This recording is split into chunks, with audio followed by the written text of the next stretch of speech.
Bismillah,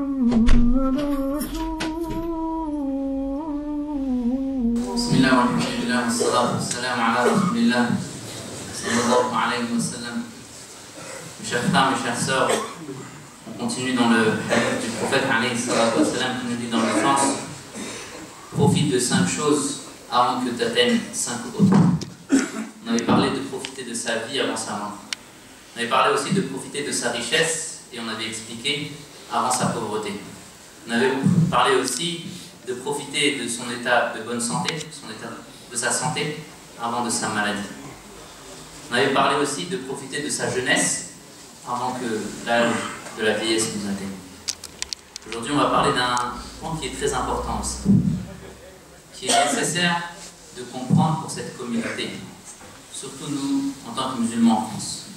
C'est de profiter de notre temps libre avant que viennent les occupations. Et les savants nous l'expliquent de 2 manières. Ce temps libre, c'est soit ce temps libre que l'on a dans ce monde, et ces occupations que l'on a dans ce monde, on peut être occupé par différentes choses qui nous empêchent de faire ce que l'on faisait avant. Ça, c'est la première des explications. Et une autre explication, profiter de ce temps libre, c'est profiter de cette vie pendant que nous sommes encore vivants, jusqu'à ce que vienne notre mort et que nous arrivons dans cette tombe, et voilà que nous arrivons à d'autres occupations.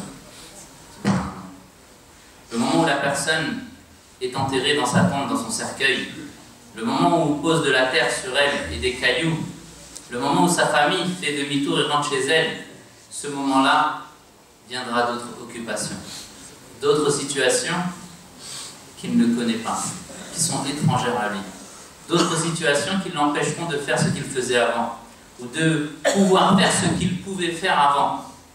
Dans ce monde, il a délaissé les bonnes actions. Il s'est occupé uniquement de ses plaisirs et de ses passions. Il a oublié son Créateur et son Seigneur, celui qui lui a tout donné. Aujourd'hui, il est dans cette tombe et vient à lui d'autres occupations.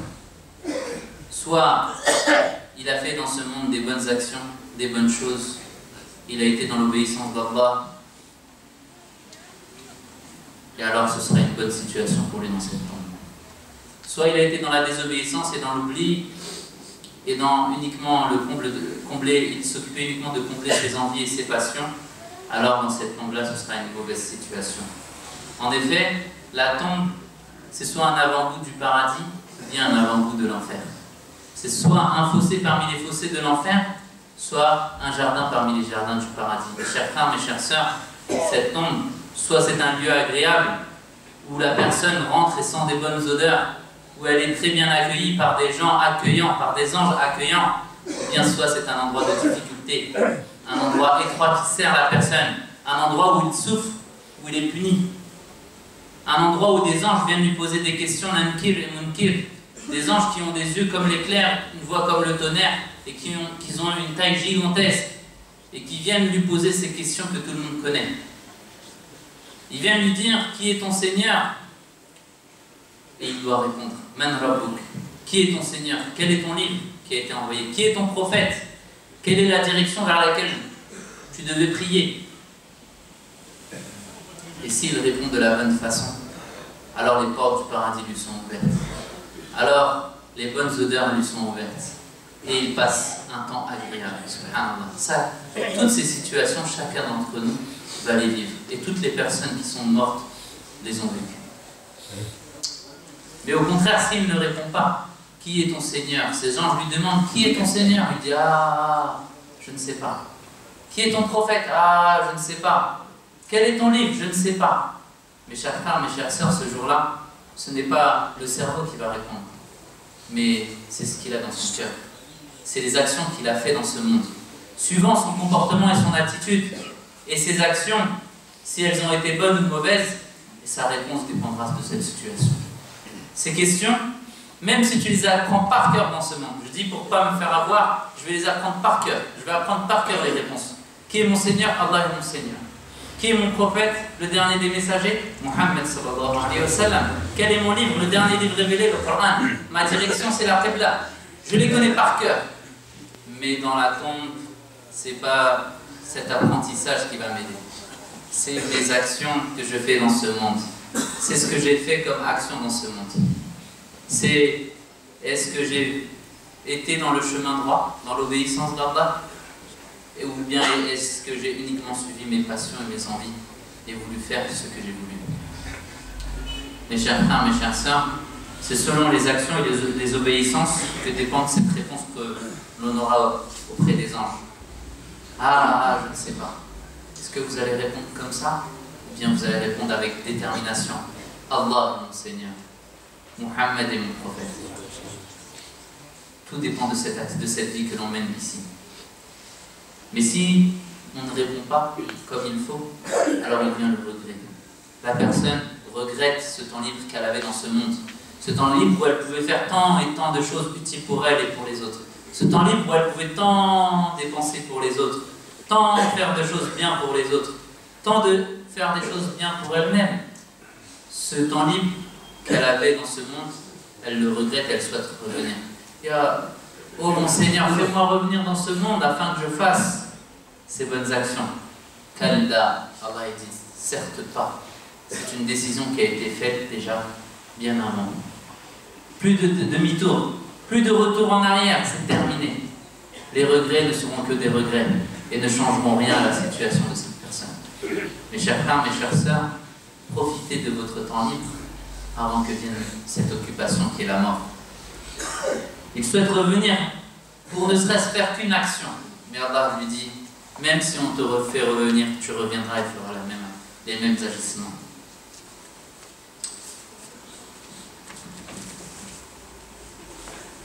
Donc, un conseil de vous à nous, ne pas perdre son temps dans la désobéissance d'Allah. Ne pas perdre son temps dans les choses futiles. La chose la plus chère dans ce monde. Et surtout nous aussi en Europe et en France, on le voit. La chose la plus chère qu'on a, ce n'est pas l'argent, ce n'est pas l'or, ce n'est pas les biens, mais c'est le temps. C'est le temps qu'on n'a pas. Les gens courent toute la journée. Et c'est ça qu'il faut. C'est ce temps-là qu'on doit bien utiliser. C'est pour cela qu'il faut l'occuper ce temps. L'occuper dans quoi? Dans la recherche, dans la science, dans l'apprentissage. Enfants, adultes, ou bien même personnes âgées. Tout le monde doit s'occuper. Tout le monde doit occuper son temps pour faire le bien. Et les meilleurs des exemples, c'est ceux qui sont venus auparavant. Regardez les savants de l'islam. Parmi eux, beaucoup de savants ont vécu très peu de temps dans leur vie. Un des grands exemples, l'imam Nawawi, rahimahullah, un grand savant, il a vécu 38 ans. Mais jusqu'à 38 ans, qu'est-ce qu'il a laissé pour sa communauté, pour cette communauté? Des livres et des livres et des livres et des livres que jusqu'à encore aujourd'hui on étudie. Des livres sur le Coran, des livres dans le hadith, des livres dans le tafsir, dans le usul, dans le fiqh. Et c'est des livres qu'il n'a pas copiés. C'est-à-dire qu'il n'a pas cherché à copier. Non, c'est des livres qu'il a fait par lui-même. Des livres que si nous on commencerait à les lire, on n'en finirait pas après des années et des années et des années. Et il n'a vécu que 38 ans. Et il a laissé tout cet héritage pour cette communauté. Qu'est-ce que j'ai laissé pour cette communauté comme héritage? C'est la question que chacun doit se poser. Et pourquoi il est arrivé à cette situation? C'est qu'il n'a pas perdu son temps. Et combien d'exemples? L'imam Bukhari, rahimahullah, l'imam Muslim, rahimahullah, tous ces savants ont laissé un héritage pour cette communauté, alors qu'ils nous ont vécu que très peu de temps dans cette vie. Et moi, qu'est-ce que j'ai laissé pour cette communauté? Les musulmans aujourd'hui, malheureusement, pour leur majorité, perdent leur temps et n'ont pas cette valeur du temps. Un exemple très flagrant, quand on est dans le bus ou bien quand on prend les transports en commun, le RER, qu'est-ce qu'on fait? Subhanallah. On regarde souvent les non-musulmans, ils ont tout le temps un livre à la main, un journal, c'est-à-dire tout le temps dans la recherche. Alors que le musulman, ça doit être le premier à lire, à s'instruire. Mais au lieu de ça, il s'occupe pas uniquement à regarder qui est rentré dans le train ou qui est sorti. Est-ce que ça va lui être utile, cette chose-là? Alors que mes frères, mes sœurs, Allah va nous questionner pour chaque seconde, chaque minute, chaque heure, chaque journée que l'on a passé dans ce monde. Comment je l'ai utilisé? Dans quoi je l'ai utilisé ce temps-là? Et dans quoi ma jeunesse et mon temps libre je l'ai utilisé? Donc profite de ton temps libre. Et profitez de votre temps libre avant que vienne en vous cette occupation. Ou bien une occupation dans ce monde, la maladie, les difficultés, les problèmes, les situations. Ou bien la plus grande des occupations, c'est l'occupation qu'il y a dans la tombe. Mes chers frères, mes chères sœurs, Ça c'est important, c'est un message qui est très important. Si on arrive à profiter de ce temps libre, à ce moment-là, on va régler tous nos problèmes. C'est ça, profiter de son temps libre avant les occupations. Profiter de son temps libre avant que la maladie nous touche, avant que les problèmes nous touchent, avant que des choses nous arrivent pour empêcher de faire le bien. Soit une occupation dans ce monde, soit une occupation après la mort. Ensuite, ce sera que des regrets. Soit je suis heureux pour l'éternité, soit je serai malheureux pour l'éternité.